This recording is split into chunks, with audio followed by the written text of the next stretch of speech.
नमस्कार, मैं डॉक्टर रूप सिंह परिहार सर्जन। आज बात करेंगे पेंक्रियाज के बारे में। पेंक्रियाज अग्नाशय जो कि पीछे की तरफ रेट्रोपेरिटोनियम में होता है, ये सी के रूप में डोडिनम के उसमें फिक्स रहता है और ये सपोर्टेड रहता है, उन ऑर्गन से सुरक्षित भी रहता है। और जैसा कि ज्ञात है, इसको हिंदी में अग्नाशय भी कहते हैं, पेंक्रियाज को हिंदी में अग्नाशय कहते हैं।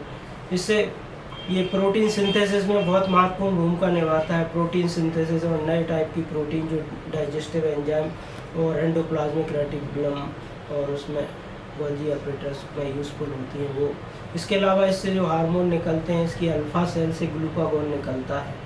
ग्लूकागोन जो ग्लूकागोन ग्लाइकोजन ग्लाइकोजिनोलाइसिस और न्यूग्लूकोजेनेसिस में उपयोगी, मतलब हाइपोग्लाइसीमिया को रोकता है। और इंसुलिन जो बीटा सेल से निकलता है वो ब्लड शुगर पाचन में हमारी मदद करता है, जो कि शुगर में डायबिटीज़ में बहुत ही इसकी भूमिका है। इसके अलावा डेल्टा सेल से जो निकलता है सोमेस्टोटिन, ऑक्ट्राट्राइट सोमेस्टोटिन, जो कि इसका भी उपयोग है इसमें जीआई ब्लीडिंग में या पेंक्रियाटिक फिस्टुला में उपयोग करते हैं। इसमें वैसे तो ये सुरक्षित है, इसमें कई बार ट्रामा इंजुरीज़ में इसमें ब्लंट ट्रामा होता है तो इसमें इंजुरी होती है, तो इसमें यदि ब्लंट ट्रामा है और पेंक्रियाटिक डक्ट इंटैक्ट है तो कंजर्वेटिव ट्रीटमेंट करते हैं। यदि फिर भी इसमें कुछ लोगों में इसमें सूडो पेंक्रियाटिक सिस्ट बन जाती है तो उसको यूजी गाइडेड सीटी गाइडेड उसको ड्रेन कर सकते हैं। यदि उससे भी नहीं होती तो सिस्टोगैस्ट्रोस्टोमी ऑपरेशन करते हैं जब 6 सेंटीमीटर से बड़ी हो जाती है। इस तरह से ये यदि डक्ट इसकी है तो डक्ट में इंजुरी है तो स्टेंट डाल सकते हैं और इसकी मैनेज कर सकते हैं।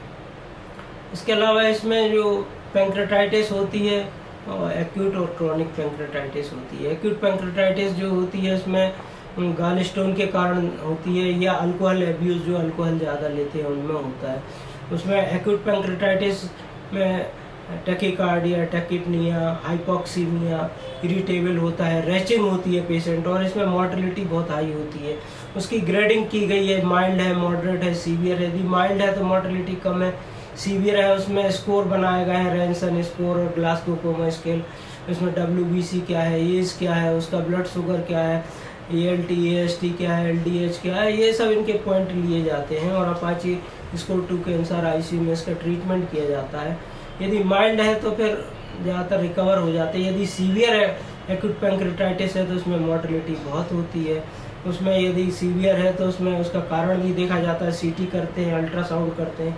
CT में यदि नेक्रोस्टोमी है तो नेक्रोस्टोमी, नेक्रोसिस है तो नेक्रोस्टोमी करते हैं या ड्रेन भी डाल सकते हैं उससे, लेकिन मॉर्टेलिटी हाई है और प्रोग्नोसिस पुअर है। क्रोनिक पेंक्रेटाइटिस होती है जो अल्कोहल का ज़्यादा यूज़ करते रहते हैं, अल्कोहल अब्यूज़ हैं, उनमें क्रोनिक पेंक्रेटाइटिस हमेशा पेन बना रहता है, एपिगैस्ट्रिक या सब कोस्टल रीजन में, और बैक की तरफ, पीछे की तरफ रेडिएट होता है, लीनिंग फॉरवर्ड है, आगे बैठने में इसको आराम मिलता है।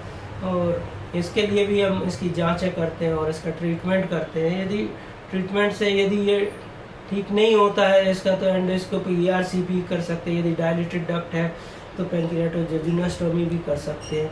पेंक्रेटाइटिस में कुछ डायग्नोसिस के लिए अमाइलेज लाइपेज एंजाइम का एस्टिमेशन करते हैं, उससे भी हमें मालूम चलता है। जैसे अमाइलेज तत्काल रेज होता है 4-5 दिन में वापस आ जाता है। यूरिनरी अमाइलेज भी देख सकते हैं और लाइपेज लगातार रेज रहता है, उसको देख सकते हैं। तो ये पेंक्रेटाइटिस के बारे में इसको बताया। कुछ लोगों में इसके अतिरिक्त इसमें सिस्टिक फाइब्रोसिस एक वो पाई जाती है, कंजेनिटल डिसीज है जो बच्चों में पाई जाती है, ग्रोथ नहीं होती है। यदि माँ किस करती है तो उसका एकदम साल्टी किस आता है, उसमें नमक ज़्यादा है, बच्चे की ग्रोथ नहीं होती, सिस्टिक फाइब्रोसिस होती है। COPD या पल्मोनरी हाइपरटेंशन और बच्चे की ग्रोथ नहीं रहती तो उसकी जांच की जाती है, उसमें स्टेटोरिया मिलता है और इसमें जीन्स के हेरिडिटरी डिसीज़ भी है, इसमें प्रोग्नोसिस भी अच्छी नहीं है।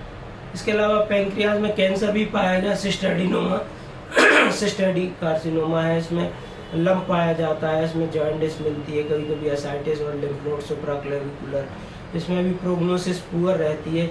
यदि शुरू में इसका कर लिया जाए, यदि ब्लॉकेज है, सीरम बिलिरुबिन बहुत अधिक हाई है तो इसमें स्टेंट डाल सकते हैं ERCP से, अन्यथा इसमें पेंक्रियाटोडोडिनोक्टोमी ऑपरेशन करते हैं।